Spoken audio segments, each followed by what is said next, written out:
So, Skate released about 2 weeks ago. Technically two, because there was the early access build where you could get permission to actually partake in. But a common thing people are actually saying about the game is that it's very empty. But when you look at it, on my screen right now, there are two active things we can do in this one center. And on the hood, there's an extra one, right? So a lot of people are complaining about the fact that there's not much to do because in Skate 3, there was a lot more. However, what I think, Skate has always been a sandbox game where you just go around and you make your own fun. But people are complaining that there's less to do. You know, you don't need to like the game and the state that it's in now. But the failure to acknowledge that it's actually 2 weeks old, you know, it's a bit ignorant to the fact, if that makes any sense, which I doubt it does. But I've been enjoying the experience. I think it's been great. You know, they are failing to acknowledge the fact that it's in early access. And yes, it's very buggy, but that's what makes it fun. Don't you think? I think a lot of people agree that the enjoyability of the game and how stupid it is comes from the fact that it is really buggy. But Skate 3 was always buggy, and that thing was out for however many years, I don't even know. But not buggy in the sense of Cyberpunk when it first released. Buggy in the sense of you will slam into the ground if you miss that grind. But you were going to miss the grind anyway. You weren't going to land it. You know, it's your fault. You missed the grind. Another thing which they added to this game, this build even, was they added climbing. Now, I thought this was really funny because people would always do the most outrageous speed glitches to get anywhere they could in Skate 3. And I think the fact they added climbing made it more accessible because not everyone can do those glitches. So they essentially added parkour movement, right? The way one of my friends described it was, this is the next rooftops and alleys. And, you know, to kind of match the atmosphere, I made Alex Honnold. I doubt any of you know who Alex Honnold is, but this is Alex Honnold right here. Picture perfect, I personally would say. So I added these waypoints. Oh, I don't have this one unlocked. It essentially lets you skip the skateboarding if you just kind of want to teleport. In Skate 3, you could do that anyway. Like, there was always just teleporting. But here you have to unlock it. It's also MMO, pretty much. So you see here, who we got here? We got Magician Meal. Look at him. Oh, he spent money on the game. What a freak. It's a MMO game now. They intentionally made it so that everyone's playing on one server, which is, I think, is a good idea. I don't know what other people think. But I like the idea. As I also said, he spent money on the game. The game's now live service. Isn't that awesome? I love Fortnite.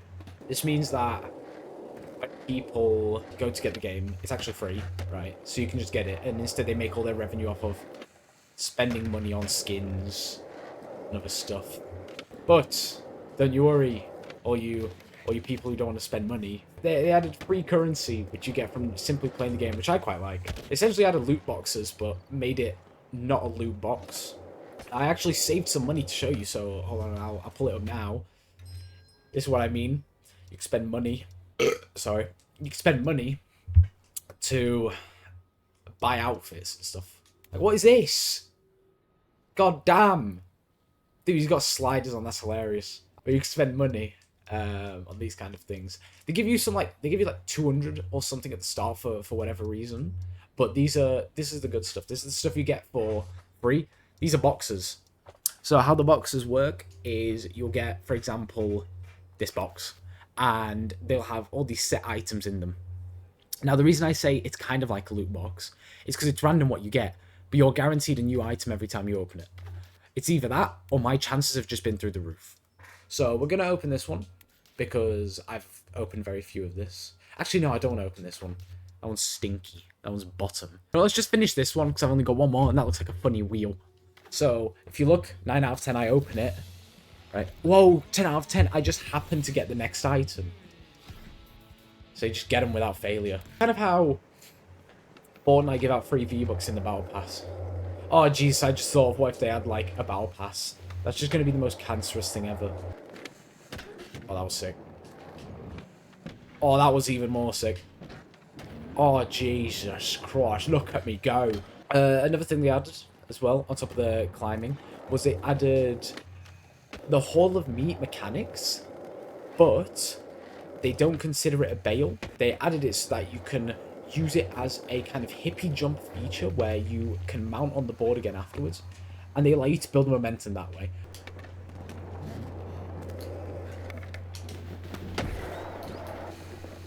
Whoa!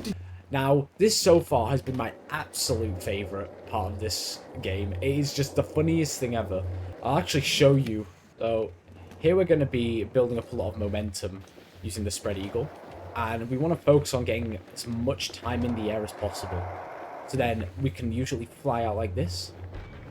Oh, that would have been sick. Another thing I found is that they didn't actually really work too hard on movement direction. They've actually been doing good stuff at EA. And that's what I love. Because I'm not a huge fan of EA.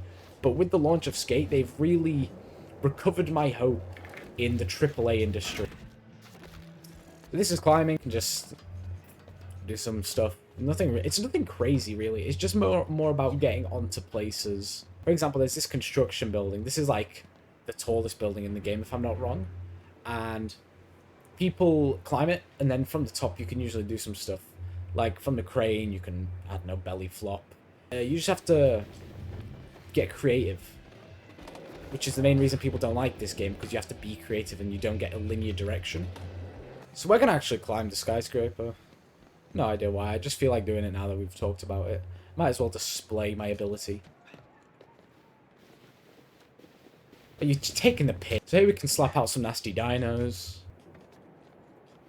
Holy shit. What the fuck? What is he doing? I don't actually know where to go from here. Holy shit. Another thing I've slowly noticed while playing the game is... Another thing I've noticed while playing the game is that a lot of people look the same. And I don't really blame anyone. You know, when you start the game, they give you this stupid I Heart SV shirt, which is the name of the map, and everyone just has to kind of deal with it. And then afterwards, you just start getting, like, the same tops in the same order as everyone else. Meaning that everyone just starts to look identical after a little bit. Now that the game's been out longer, I'm starting to see more unique outfits. That guy that we saw back there, he was the first, like, person I've seen who's paid for an outfit. Everyone that I have seen playing this game is using the free stuff. No! Fuck. Come on. There we go. Hell yeah. Parkour! Alright, now we're approaching the top. This is like the crux of the climb, if you want to call it that. Essentially, it's just a pain in the ass to climb, because you have to climb the physical metal of the crane, but that just keeps changing its positioning for some reason. So if you look here, for some reason it was on this side and now it's on the opposite sides. But you can climb it anyway, it's really infuriating, because for some reason the character just doesn't comprehend holding a red beam. Okay, or we can just do that, I guess. No! What is he doing? A very important part of this game is setting session markers. Because if you fall from the top, then you have to do the whole thing again. And no one wants to do that. It's just a waste of time. What was that? As you can see, I'm back. Jesus Christ, that took far too long. No! Alright, so we're climbing the crane again, which is very unfortunate because I really don't like climbing the crane. But we are very close to the top. Whoa! I did not know you could do that. Alright, guys. So we made it to the top finally. Not sure how long that took. I think like maybe 6 minutes or something. I don't know. We made it. And there's a fast travel point here, apparently. I did not even know this existed. So you see, when you're up here, you can really reach anywhere in the city. I'm going to go for this place, right below me, just because I feel like it'd be funny. So as you can see, people right above us. They're always jumping down into this huge pool. About half the time you make it, just because there's some weird clipping, and if you don't go fast enough, then you just disappear. You see, that's just too boring for me, so I want to go elsewhere. So here we've got the best ramps in the game. These are on one of the runways that you can follow. We're going to go down to the stadium now. I've done, like one trick here, which I was quite proud of. 4-9. I didn't hit it how I wanted to, but it's alright.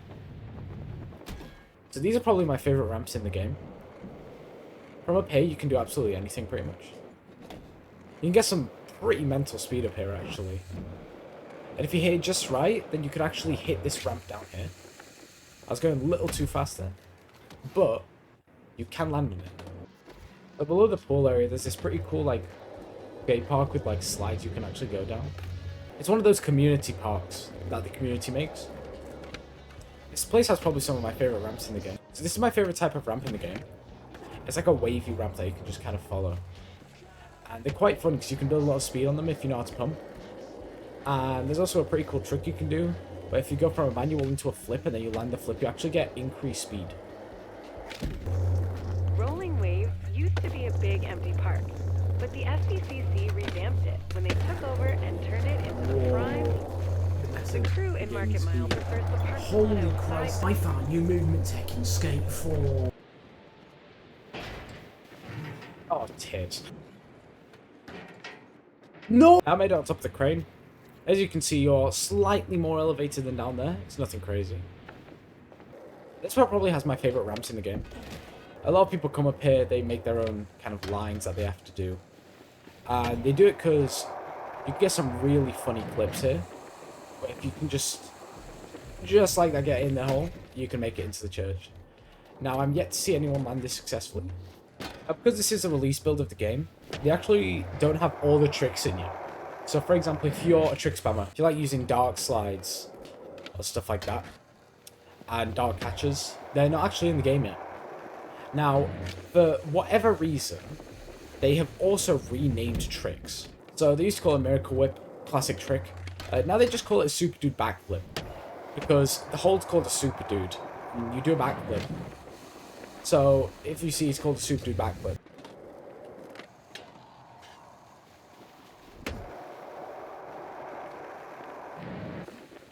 Whoa, what is happening? Why is he doing? Come on, no! So this is a common issue I find myself in. I usually start doing a trick and then I employ myself to finish that trick, no matter what.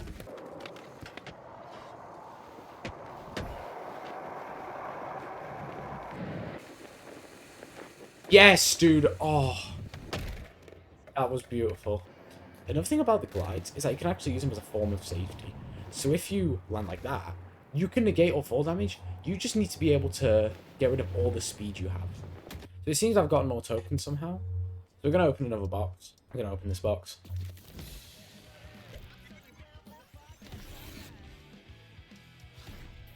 Wow. That's about all there is to say, really. I'm going to leave you with some clips that I've gotten. Sorry if I sound too far away from the mic, or too quiet, or the frame rate's a bit broken.